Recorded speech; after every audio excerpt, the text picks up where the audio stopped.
La ilaha illallah Muhammad Rasulullah sallallahu alaihi wasallam.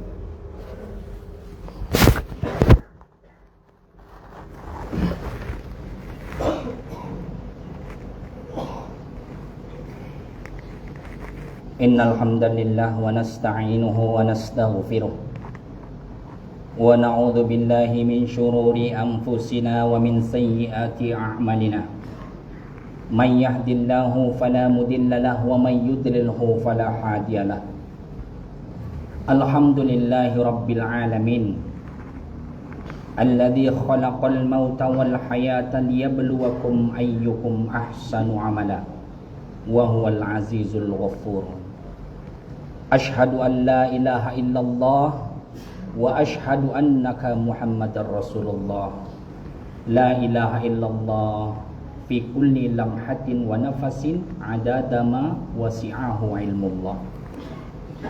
Allahumma salli wa sallim ala sayyidina Muhammad tibbil qulubi wa dawaiha wa afiyatil abdani wa shifaiha wa nuril absari wa dhiyaiha wa qutil arwahi wa ghidaiha wa ala alihi wa ashabihi wa man tabi'ahum bi ihsan ila yaumiddin. Faya ibadallah, usikum binafsi wa iyyakum bitaqwallah faqad fazal muttaqun.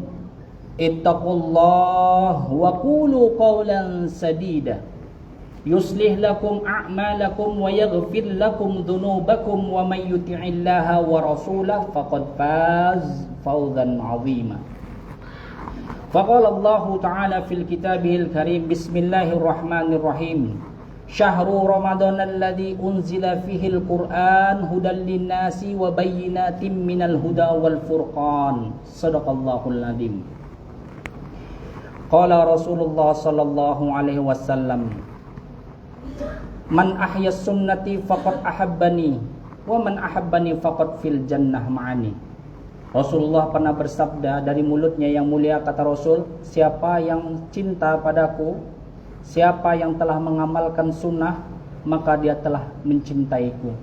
Barang siapa yang mencintaiku, nanti aku akan bersama-sama di surga bersamanya. Semoga kita semua ayahanda para jamaah, kita menjadi orang yang betul-betul cinta dengan Rasulullah dengan dibuktikan kita sholat berjamaah di masjid ini. Amin ya rabbal alamin.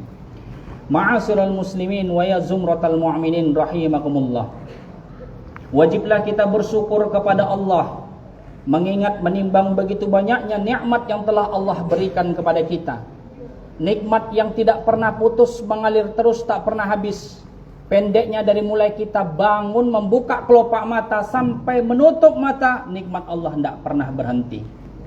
Allah memberikan nikmat kepada kita, Pak, meskipun tubuh ini dalam keadaan bermaksiat. Allah memberikan nikmat kepada kita, Pak, meskipun kita masih lalai. Allah tak pernah cabut nikmat itu. Allah memberikan nikmat kepada kita terus menerus dari mulai kita bayi sampai umur kita setua ini. Waktu perintah turun puasa, Pak, selama 30 hari, sahabat tidak tahu maksudnya apa. Taunya sahabat ada perintah bulan Ramadan puasa selama 30 hari. Dengan dibuktikannya sen untuk saat ini, Pak, baru orang mengerti kenapa kita harus puasa 30 hari. Bentar lagi kawan, Pak, kurang lebih kita sekitar 7 hari lagi kita udah selesai puasa. Kenapa sih harus 30 hari? Kok tidak Allah majukan 20 hari atau 40 hari? Kenapa harus 30 hari? Rupanya, Pak, kata pakar saraf, katanya tubuh manusia ini memiliki pola kebiasaan berpikir, kebiasaan bertindak, dan kebiasaan dalam merasa. Seluruh kebiasaan-kebiasaan kita, Pak, memiliki jalur saraf tersendiri. Maka untuk membentuk jalur saraf yang baru, memutus jalur saraf yang lama, dibutuhkan kebiasaan itu 30 hari. Orang sekarang baru tahu, Pak. Sehingga jalur-jalur saraf yang lama itu, Pak, tidak digunakan lagi. Berganti dengan jalur saraf yang baru dengan puasa selama 30 hari. Seolah-olah Allah memberikan pesan, kalau kau ingin berubah di Ramadan ini, 30 harilah kau puasa. Jangan batal. Mudik silahkan ganti hari lain. Jangan pernah batal, sebab itulah yang merusak jalur saraf lama, menimbulkan jalur saraf baru. 30 hari Pak waktunya. Sehingga setelah dari Ramadan Allah pengen kita menjadi hambanya betul-betul lil muttaqin, orang-orang yang bertakwa.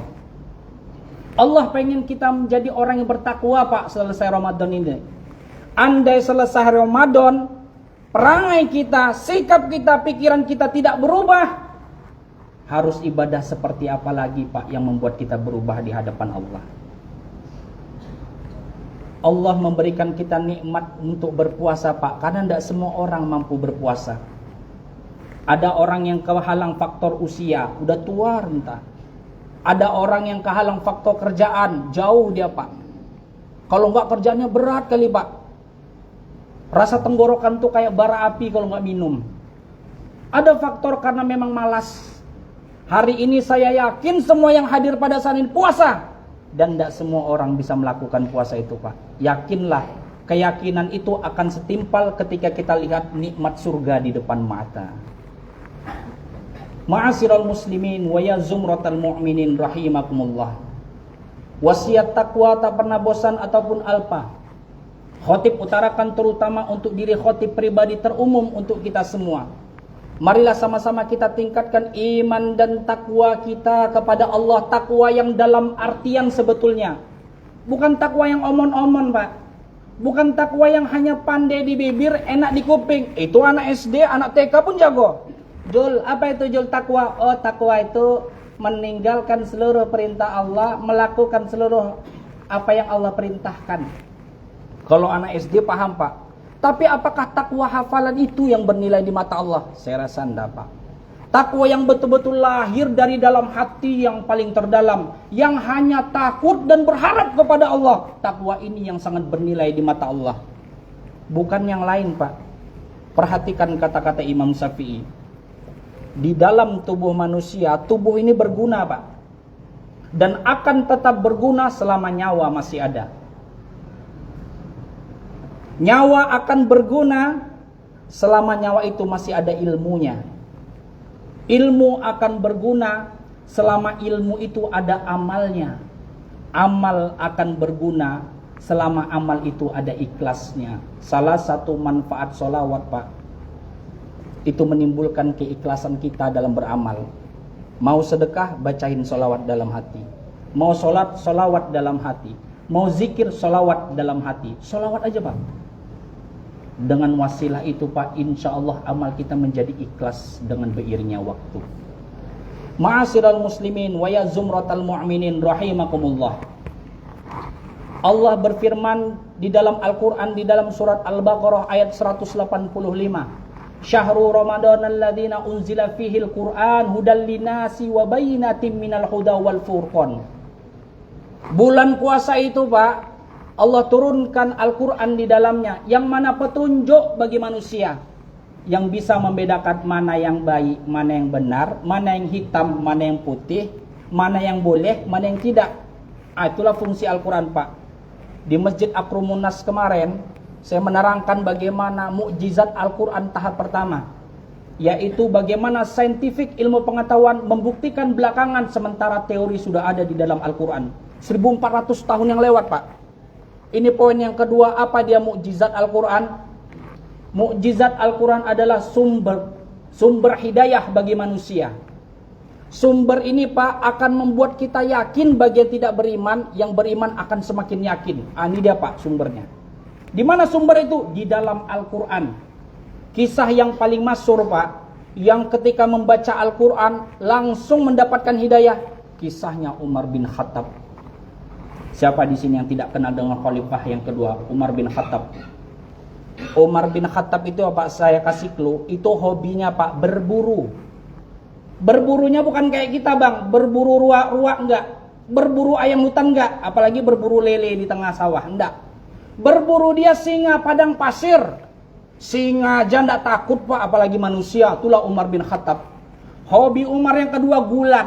Di pelantaran Mekah itu Pak, ada satu ruangan, ada suatu tempat yang mana situ orang gulat saja semua isinya. Bagi siapa yang jago gulat, silahkan gulat sama Umar. Dan Umar juaranya, tidak pernah kalah. Kuat fisiknya, berwibawanya minta ampun. Tapi sayangnya satu Pak, hidayah belum masuk ke dalam dirinya. Lalu ketika dia lagi asik gulat dan menang terus, dengar selentingan kabar, wahai Umar, kamu tidak senang kalau agama kita semakin berkembang. Tentu saya senang. Saya lihat agama Muhammad sudah mengacaukan ekonomi kita, sudah mengacaukan sosial kita.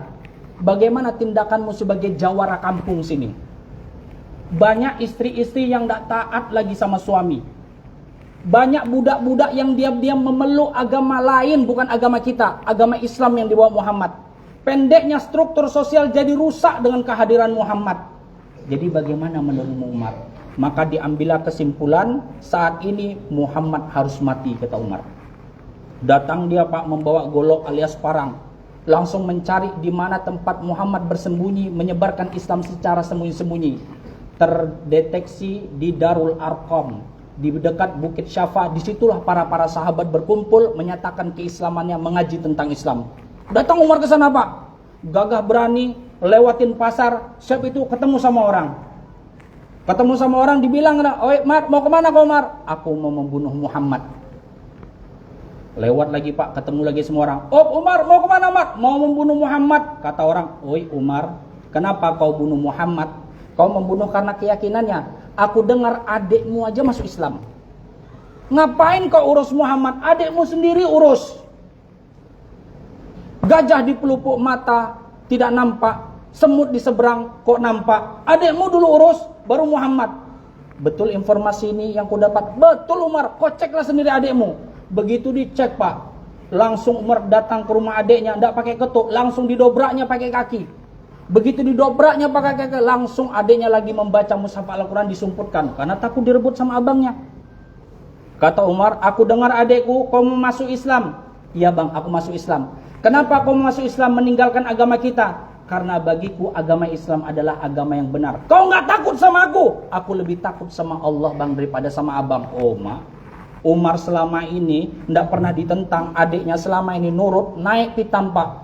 Dalam riwayat dia memberikan pukulan hanya untuk memberi pelajaran sama adiknya. Hanya untuk memberi pelajaran Pak, bukan pukul untuk membunuh. Begitu ditampar gigi gerahamnya Pak, 2 dalam riwayat tanggal. Tamparan Umar untuk memberikan pelajaran tanggal gigi 2 Pak. Bayangkan kalau untuk membunuh, apa enggak tanggal kepala orang tuh. Saking hebatnya Umar, langsung Pak, tanggal giginya ditutup sama dia. Ngalir darah banyak. Menangis adiknya Pak, kesakitan.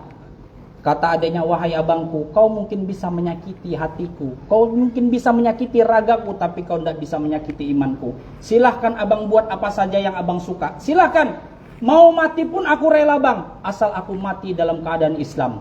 Tertegun Umar Pak, karena adiknya selama ini yang nurut Pak. Kalau Umar tidak dimasakkan, masakan sama bininya, adiknya nolong, adiknya ngantari makanan. Kalau Umar lagi sakit, kadang lagi luka, adiknya ngobatin, bukan bininya. Selama ini adiknya lemah lembut karena memeluk agama Islam, betul-betul dia yakin dengan agama Islam. Keyakinan seperti apa ini? Maka setelah itu Pak ditanyanya, apa yang kau sebutkan tadi dek? Yang kau sebutkan ini Al-Quran. Tolonglah abang mau lihat. Nggak bisa abang lihat. Abang sentuh mushaf nggak bisa, karena abang kafir. Islam dulu abang, baru abang bisa sentuh. Kalau nggak mau. Jangan-jangan bukan hanya abang sentuh, abang buang dan abang pijak-pijak. Aku ndak mau bang. Bagiku mushaf Al-Quran ini lebih tinggi harganya daripada nyawaku. Tuh Pak. Udah deh, abang janji ndak akan membunuh kau, ndak akan nampar kau. Coba bacakan satu surat. Dibacakanlah Pak satu surat. Surat apa Pak? Surat Toha. Begitu dibacakan surat Toha, Umar yang selama ini keras Pak, tegap berdiri di atas kakinya, luluh rasanya. Seperti tulang-tulangnya pada runtuh, seperti keringatnya bercucur deras. Dia nggak pernah melihat bagaimana indahnya bahasa Quran. Ini bukan buatan manusia, ini pasti pembuat si manusia. Ini pasti dari sang pencipta pesan ini, bukan dari karangan Muhammad. Terdiam dia Pak. Begitu terdiam, wahai adekku, beritahukan kepadaku di mana lokasi Muhammad. Saya dengar dia di Darul Arqam. Betulkah dia ke Darul Arqam? Kalau aku kasih tahu, abang janji jangan membunuh Muhammad. Janji adekku, dia betul di Darul Arqam bang. Pergilah ke sana. Begitu pergi abangnya, melewati pintu adeknya, naik tangan ke langit adeknya. Ya Allah ya Tuhanku, selamatkanlah Rasulullah dari amarah abangku. Buatlah dia mendapatkan hidayah dari bacaanku. Begitu sampai Pak ke Darul Arqam, dibuka pintu, sahabat ngelihat Umar, sangkanya Umar membunuh Rasulullah. Berdiri semua sahabat, Pak, siap-siap acung pedang. Ya Rasul, berikan satu perintah. Begitu kata gua tebas, kami tebas rame-rame Umar ini. Apa kata Rasulullah? Tenang, tenang sahabatku, calm down, duduk, duduk. Sungguh Umar datang ke sini bukan untuk membunuhku, tapi menyatakan keislamannya kepadaku. Karena aku dengar dari malaikat Jibril, doa Muhammad sudah dikabulkan. Ya Allah, muliakan Islam dengan dua Umar. Kalau enggak, Umar bin Hisham atau Umar bin Khattab. Umar bin Hisham itu Abu Jahal, Pak. Tapi namanya sebetulnya Umar bin Hisham. Saya itu Umar bin Khattab. Maka hari ini Allah muliakan Umar bin Khattab dengan masuk Islam. Langsung sadar, Pak. Takbir langsung orang. Takbir karena dapat jawara satu, Pak. Selama ini kan paling takuti Umar. Rupanya Umar masuk Islam.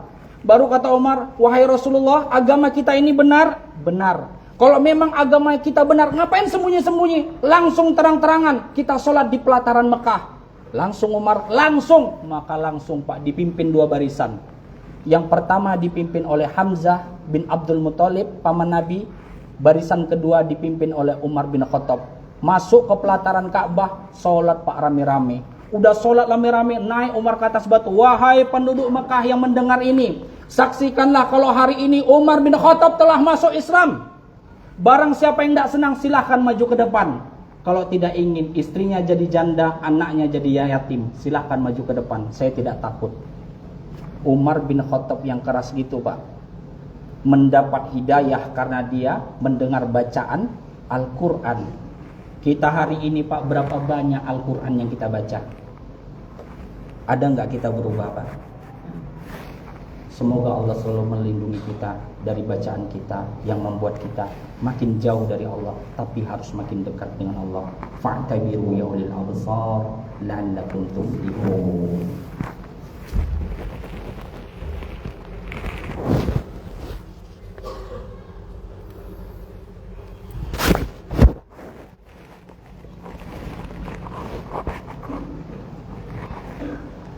Alhamdulillahi Rabbil Alamin Alladhi khalaqal mauta wal hayata liyabluwakum ayyukum ahsanu amala wa huwal azizul ghafur. Ashhadu an la ilaha illallah wahdah sadaqa wa'dah wa nasara 'abdah wa 'azza jundahu wa hazamal ahzaba wahdah. Wa ashhadu anna Muhammadan abduhu wa rasuluh wa huwal khairul bashar wa sahibul haudil kautsar. Allahumma salli wa sallim ala sayyidina Muhammad wa ala alihi sayyidina Muhammad kama sallaita ala sayyidina Ibrahim wa ala alihi sayyidina Ibrahim fil alamin innaka Hamidum Majid. Fa ya ibadallah, usikum bi nafsi wa iyyakum bi taqwallah faqad fazal muttaqun. Ittaqullah wal tandur nafsum ma qaddamat lighad wattaqullah innallaha khabirum bima ta'malun. Faqala Allah ta'ala fil kitabihil karim, bismillahirrahmanirrahim, wal 'asr innal insana lafi khusr illa alladhina amanu wa 'amilus solihat wa tawassaw bil haqq wa tawassaw bis sabr. Allahumma ighfir lil muslimina wal muslimat wal mu'minina wal mu'minat min ahya'i minhum wal amwat innaka ala kulli syai'in qadir. Allahumma hubbak wa hubbak man yuhibbuk wa hubbak amalin yuqarribuna ila hubbik ya rabbal alamin. Rabbana atina fid dunya hasanah wa fil akhirati hasanah wa qina adzabannar. Walhamdulillahi rabbil alamin. Ibadallah, innallaha ya'murukum bil adli wal ihsan wa ita'i dzil qurba wa yanha 'anil fahsya'i wal munkar wal baghi ya'idzukum la'allakum tadhakkarun. Fadhkurullaha katsir yazkurukum washkuruhu 'ala kulli ni'ami yazidkum fala dzikrullahi akbar. Aqimis shalah. Allahu akbar. Asyhadu an la